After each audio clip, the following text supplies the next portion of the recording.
Bueno, y estamos con el doctor Juan Peña, abogado penalista, para tratar de entender varios asuntos que van desde el análisis político que lo hemos hecho con Jorge Nieto, ahora al análisis penal, al análisis judicial. Y doctor Peña, ante todo, muy buenas noches. Queremos entender qué ha ocurrido el día de hoy en el Parlamento, porque claro, estamos en un foro político, donde se está discutiendo una acusación constitucional, le corresponde al Parlamento, a los congresistas.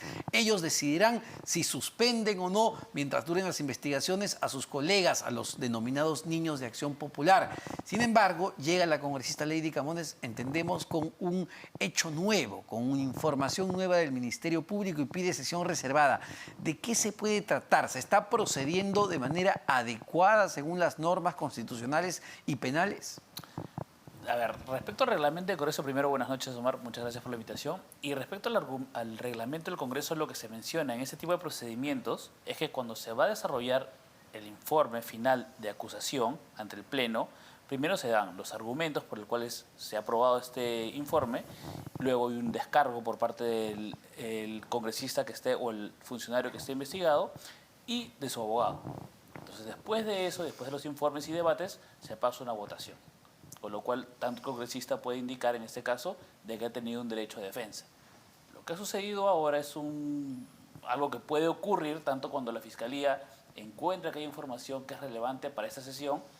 El Ministerio Público, mediante Fiscalía de la Nación, deriva la documentación al Pleno del Congreso y ellos lo que han dicho ahora, con esa información siendo reservada y siendo secreta, porque la Fiscalía no ha compartido esa investigación, siquiera, si es secreta, ni siquiera con los propios investigados.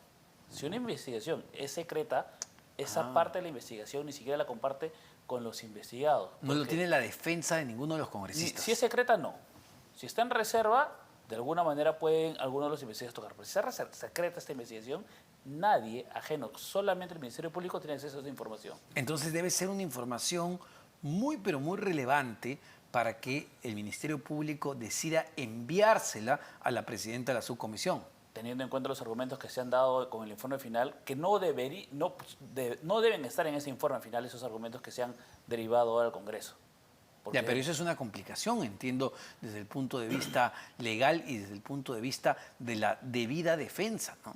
Correcto. Todo procedimiento, tanto a nivel procesal penal como en el reglamento del Congreso, te da un derecho de defensa y un derecho a poder saber cuál es el cargo que se te imputa para tú poder, de alguna manera, ejercer tu defensa adecuadamente. Si no tienes los cargos por los cuales se te está imputando, esa sanción que se te vendría a dar debería ser nula. Tú no tuviste derecho a una réplica, no tuviste derecho a defenderte ni saber siquiera cuáles son los argumentos. Entonces, el procedimiento no sería el más adecuado. A ver, pero ¿qué puede pasar, doctor, si hoy por hoy lo que tiene entre manos Lady Camones y que se está exponiendo en este momento mientras conversamos en esta sesión reservada del Pleno es tan, pero tan lapidario para estos congresistas que, bueno, que no le queda más a sus demás colegas de bancada que decir, bueno, vamos a votar justamente a favor del informe y de la suspensión de manera indefinida? Los congresistas acusados podrían recurrir a alguna acción de algún tipo. Podrían recurrir a una acción de amparo ante el juzgado constitucional y de ahí hasta que llegue el TC y que el TC defina si esta sesión del Pleno ha sido adecuada, se han respetado los derechos constitucionales de cada investigado o por lo menos de cada parlamentario que estuvo en esta sesión del Pleno, al cual van a tomar una decisión en cuando termine esa sesión del Pleno. Sin embargo, muchos congresistas podrán decir, bueno, yo voté a favor, pero no por esta información, voté a favor por el informe previo. Claro, correcto, pero de alguna manera tu voto ya ya está contaminado. Ya está condicionado. Correcto, ya de alguna manera los argumentos o los conocimientos que tenías del hecho ya no pasan a ser tan imparciales, porque tienes información adicional que te conlleva a que votes de otra manera a la que creerías que deberías hacerlo. Ahora, sin embargo, recordando la acusación concreta, la acusación penal, ¿tiene sustento lo que se les indica a estos congresistas denominados niños? Porque ellos, digamos, su respuesta ante todo es que su voto era de conciencia, que nunca se negoció el sentido de su voto con el gobierno del expresidente Pedro Castillo. De alguna manera, recordemos de que esta denuncia de los niños se inició por una, primero, noticia periodística, pero luego fue tomando forma de acuerdo a los colaboradores eficaces que fueron llegando a las investigaciones que tenía el señor Castillo. Que hay más de uno, ¿no? Exacto. Entonces, con eso, acuérdate que comenzamos con, me parecen, 5 congresistas nada más con el tema de los niños y luego tenemos, no sé, 25, 20 20 y pico, 24 al menos. Correcto. Con lo cual, estos han venido variando y sumándose por argumentos de colaboradores eficaces que han tenido que venir corroborando esa información.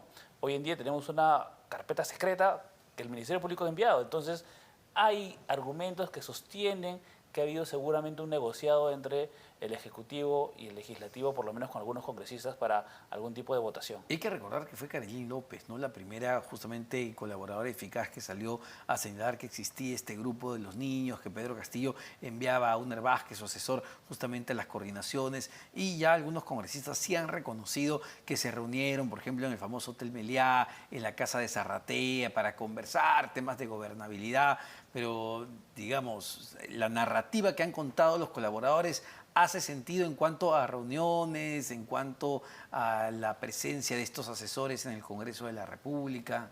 De hecho, hoy en día el tema de la colaboración eficaz ha cambiado a lo que antes se veía, por ejemplo, en los casos de Odebrecht o en los casos, por ejemplo, de cuellos blancos. Antes la Fiscalía, de alguna manera, no respetaba, y te voy a decir bien franco como abogado litigante, no respetaba el reglamento que tienen de no enviar o no tener en reserva las declaraciones de colaboradores eficaces. Hoy en día creo que la Fiscalía se está cuidando de eso y tal como lo dice la norma, estos documentos son reservados. No puede ser que esté de traspapel y que el día siguiente sea un medio de comunicación ventilándose en todos lados. Entonces, hoy en día parece que el Ministerio Público está cumpliendo lo que dice el Código Procesal Penal, teniendo una investigación reservada y no publicitando las declaraciones de estos. Con lo cual, eso va a ser a futuro para poder proteger sus acusaciones y su proceso, pero con lo cual, además, le quita el tema de que el abogado de la congresista o del funcionario indique, pero ¿por qué el colaborador eficaz no sacan a medios de prensa lo que hay hoy en día? Porque eso sabemos que a futuro va a alterar el proceso penal, que podría entender. Doctor, ahora cambiando un poco de tema, pero sin salir del tema de Pedro Castillo, ¿no? El expresidente ha solicitado a la Corte Suprema que se archive su investigación por el caso Rebelión, por lo que él hoy por hoy está justamente con una prisión preventiva de 18 meses.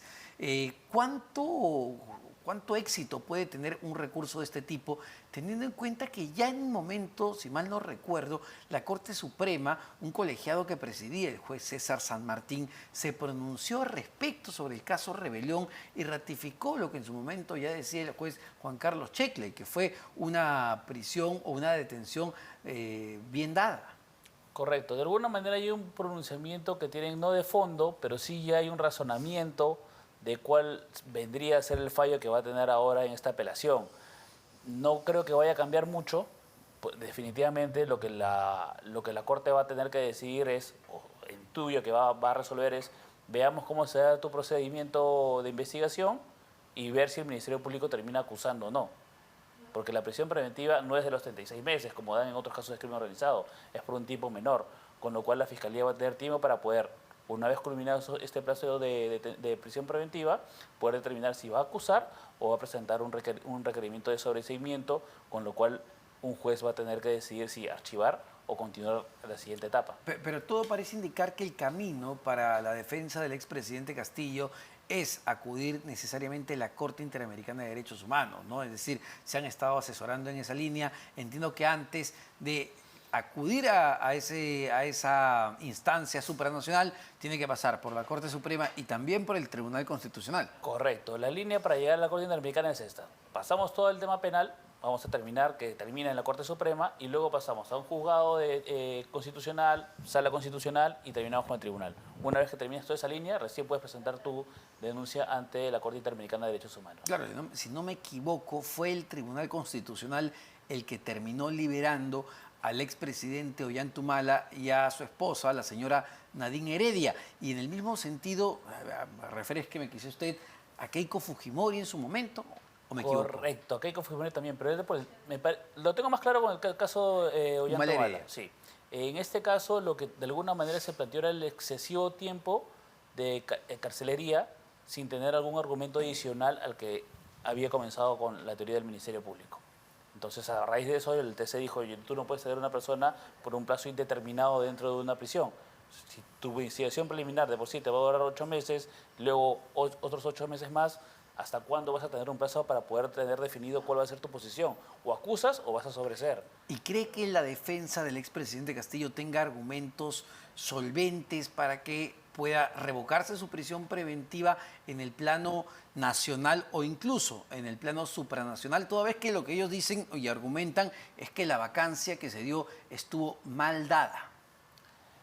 De hecho, en el tema de la vacancia tiene puntos fuertes y débiles, como lo venimos hablando hace un momento, pero lo que sí tiene, de alguna manera, mucho fundamento hoy en día el Ministerio Público y el Poder Judicial es que ante el tema de rebelión fue si bien es cierto, la vacancia se pudo haber dado o no, el golpe de Estado que intentó dar y el proceso de rebelión fue clarísimo ante todos. Fue real. Fue real, eso no se va a poder desconocer. Después dieron argumentos de que podía haber estado drogado, que no sabía lo que se hacía, descartó además. que de alguna manera fueron argumentos de defensa que uno podría decir que sean válidos o no, pero de alguna manera se pudo determinar que no fue así. Entonces, con lo cual sostiene además la postura de que efectivamente el golpe de Estado se dio. Drogado o no drogado, con conciencia o no, se dio. Entonces, el argumento que tendría la Corte Suprema, o en todo caso la Fiscalía que es su autoría, es si hubo golpe de Estado, si para mí hay rebelión, y yo continúo en esa posición. De cuántas personas participaron o no, eso el Ministerio Público seguramente está en esa tarea. Pero de que hubo golpe de Estado y que lo ejecutó el presidente Castillo, se dio. Sin embargo, y termino con esto, ¿no? Todavía está pendiente la prisión preventiva que ha solicitado el Ministerio Público por 36 meses, pero ya por los delitos de corrupción. Eso aún no se ha definido. Correcto, eso todavía no hay audiencia, o por lo menos no la conozco de una audiencia donde el Poder Judicial haya declarado fundado ese pedido. Que podría darse también de que se venza el plazo de los 8 meses que tiene por rebelión, 18 meses, y que al paralelo le den los otros 36 meses. Con lo cual, culminando los 18 meses, se va a tener que continuar por los otros 36 que la Fiscalía sostenga, si es que el Poder Judicial lo estipula así, porque de repente el Poder Judicial puede decir 36 meses me parece excesivo, pongámosle 18, o en todo caso puede decir hagamos un arresto domiciliario, que podría darse también esa opción. Muchísimas gracias, doctor Peña. Juan Peña, abogado penalista. Vamos rápidamente a una